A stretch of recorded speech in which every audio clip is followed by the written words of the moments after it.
Dear students, in the last class I had given you a brief introduction to the chapter Number Systems. There we discussed different types of numbers. Today let me take up the first exercise of your text. See, in the first exercise we have 4 questions. Let me discuss one by one. Exercise 1.1.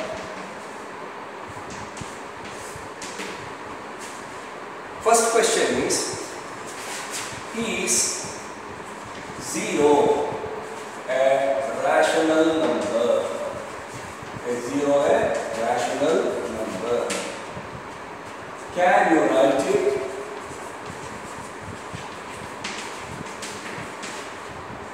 In the form P by Q, where P and Q are integers and Q is not equal to 0. See, very simple question. Yesterday only, in the last class only we have discussed. To answer such questions, dear students, please remember this diagram. N, W, Z, and this is Q. All natural numbers are rational numbers. All whole numbers are also rational numbers. All integers are also rational numbers. See, all these sets are contained in the set Q. So 0 comes in the set whole numbers as well as in integers. So you can write 0 is a rational number. So your answer is S.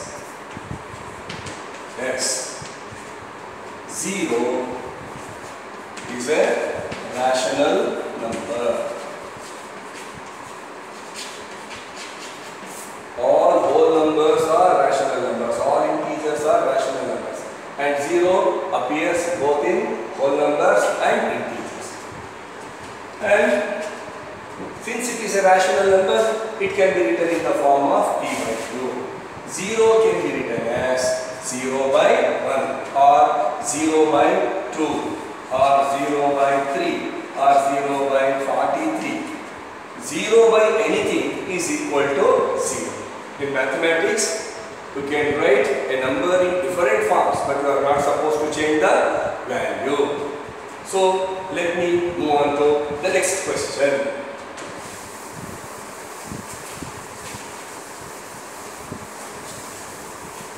The next question is, you are asked to find 6 rational numbers between 3 and 4. Find 6 rational numbers between 3 and 4. Students, there exist infinite number of rational numbers between any two rational numbers. There exist infinite number of rational numbers exist between any two rational numbers. I think you did such problems in 8th standard also. So we'll discuss once again. So let me write 3 and 4 in the form of P by Q. 3 is written as 3 by 1 because 3 is a rational number. 3 is also a rational number. 4 is also a rational number. It can be written in the form of P by Q. So denominators are same. Here you are asked to find 6 rational numbers. So after making the denominator same, you have no need to make the denominator same. Already it is same. That is, each number is having denominator as 1. So multiply by a number which is greater than 6. So let me multiply this number by 7 by 7.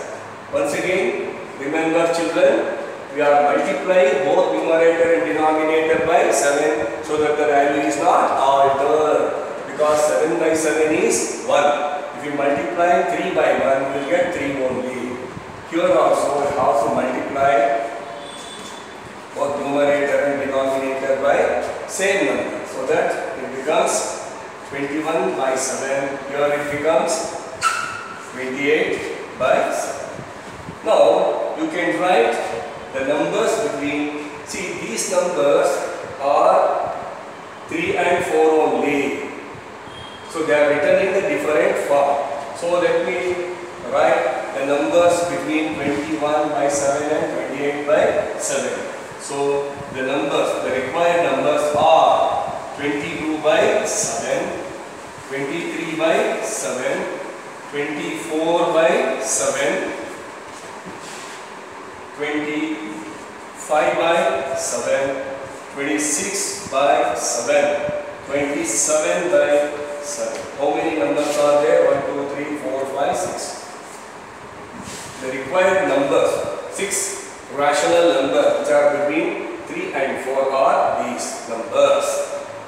See, you can write any number of rational numbers between any two rational numbers. See, first make the denominator same, that is very important, and we have to multiply by a number which is greater than the how much you are asked to write.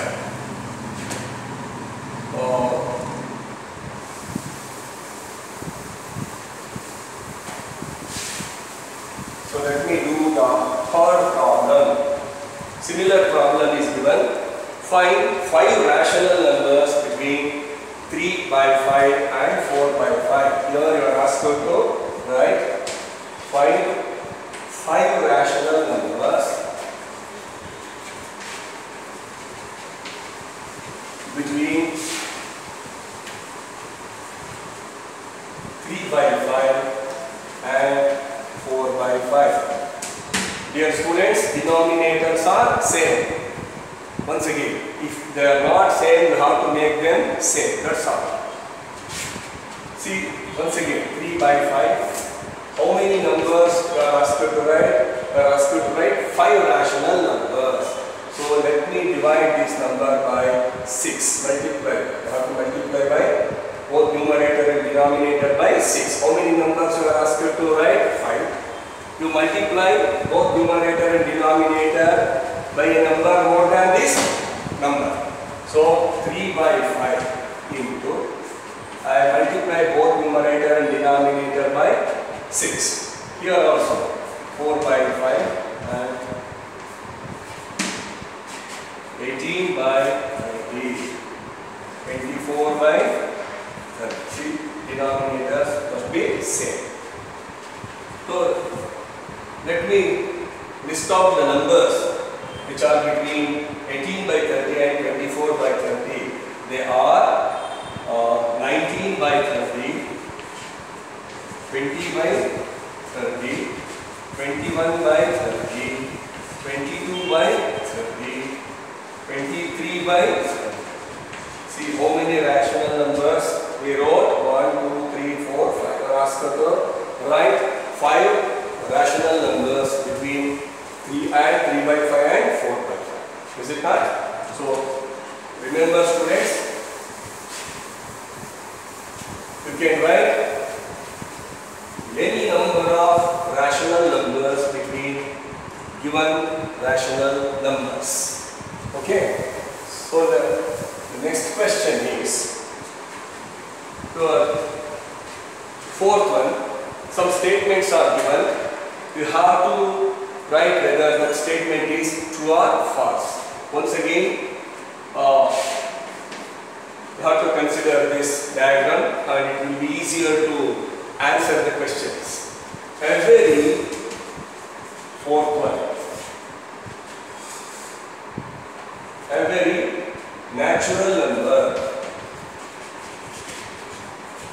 every natural number is a whole number.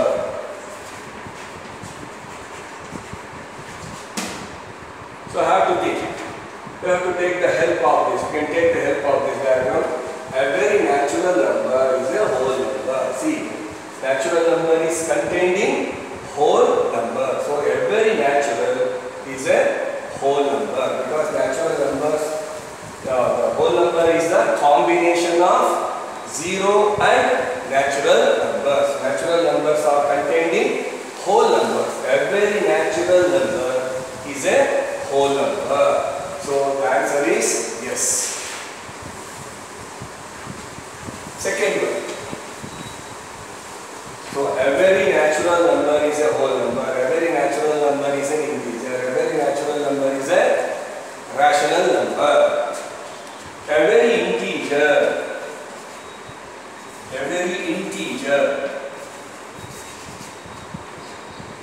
is a whole number. A very integer is a whole number. See, a very whole number is a integer, because whole number, the integer is the combination of whole numbers and the negatives of the natural numbers. But here what you are asked to verify, a very integer is a whole number. See, a very integer is not a whole number, because whole number is contained in Z, that is integers. Integers are not contained in W. So that is whole numbers. This statement is false.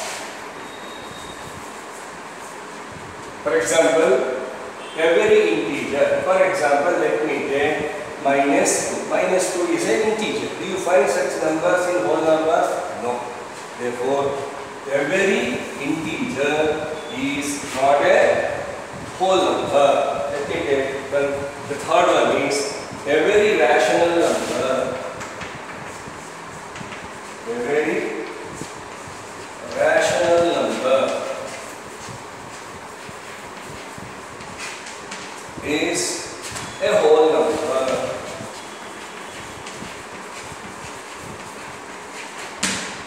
See, let me check. See, a very rational number.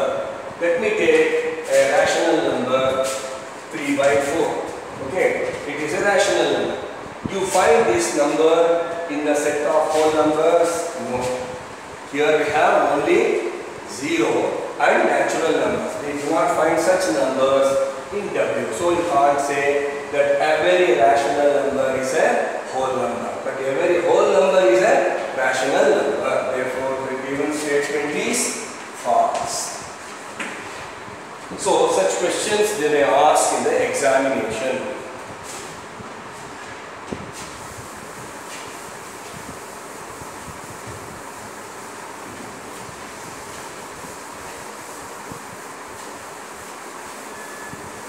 See, let us discuss how to locate irrational numbers on the number line. In 8th standard, we have studied how to locate rational numbers on the number line. This year we are going to locate irrational numbers on the number line. For example, if you are asked to locate √2 on the number line, or √3, not √4, because √4 is 2, which can be written in the form of 3/2. √4 is not irrational, it is rational, because the square root of 4 is 2. 2 can be written in the form of p/2. So √2, √3, √5, such numbers you can locate on the number line. Directly we can't locate it on the number line, because what is an irrational number? Which cannot be written in the form of p/2. Why it cannot be written in the form of p/2? Because it neither terminates nor recurs. Therefore, cannot be written in the form of p/2. So how to locate such irrational numbers on the number line? First, you have to draw a number line. Dear students, first you have to draw a line. You are already familiar with the number line, that is real number line, because every point on the number line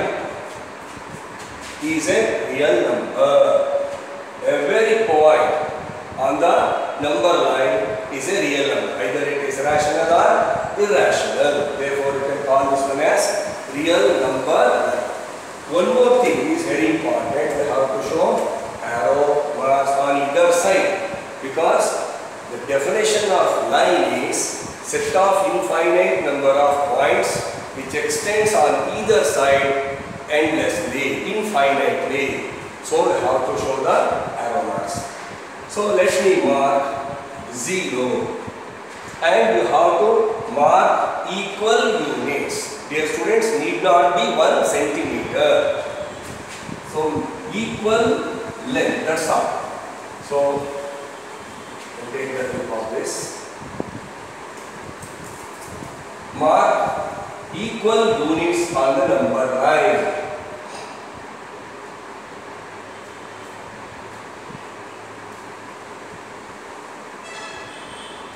So this is 1, 2, 3. Even you can mark on the left side also.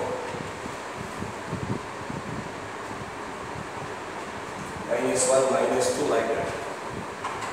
So draw a line and you have to mark equal units, need not be 1 centimeter. It depends on your convenience. So let I mark this 0, this point as, I name this point as O and this one as A. At A, you have to draw a perpendicular to OA. Draw a perpendicular which is equal to the unit, how much you have taken, same. So same length should be taken and you have to draw a perpendicular. For that you can take, the perpendiculars can be drawn in different ways. You can use the protractor. Okay. At A, you have to draw a perpendicular. So let me draw a perpendicular. And the height of the perpendicular should be equal to how much you have taken over here. So same 1 unit. Here also we have divided into several units. I have taken 1 unit. Here also you have to consider 1 unit only, because I have taken 1 unit here. Here also I have to take 1 unit. So mark this point as B. Mark this point as B. Join both. Students, you have to draw perpendicular at A, and the height of that one should be equal to 1 unit. Join OB.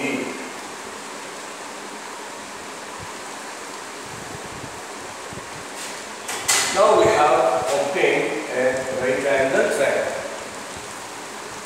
I think you remember we had discussed the Pythagoras theorem while finding the displacement when the object is moving along a circular path, and when it completes 1/4 of the circular path, how to find out the distance and displacement. There we discussed Pythagoras theorem. See, once again, how to apply Pythagoras theorem. See, in triangle OAB, it is right angled at A. Square of the hypotenuse is equal to sum of the squares of other two sides. OA square plus AB square. OA square is how much? 1 square, 1 unit. This is also 1 unit. If there are several units, I have taken 1 unit. 1 square plus 1 square. That is 1 plus 1, 2. Taking square roots on either side. Square root. Square root of a square. That is OB is equal to root 2. This length is root 2. If it is in centimeter, you can write root 2 centimeter. That's all. So this length is root 2. What you have to do is you are asked to locate root 2 on the number line. So you have to, so this distance is root 2. What? So you have to draw an arc which cuts the number number line at this point whose radius is equal to root 2. If the length is root 2 and with I have drawn an arc of a circle which cuts the number line at this point with radius equal to 2b, that is root 2. So this length is root, this point. The length, this represents, this is root 2. See, the value root 2 lies between 1 and 2. If you find the value of root 2, you will get somewhere between 1 and 2. Even you can write the minus root 2 also.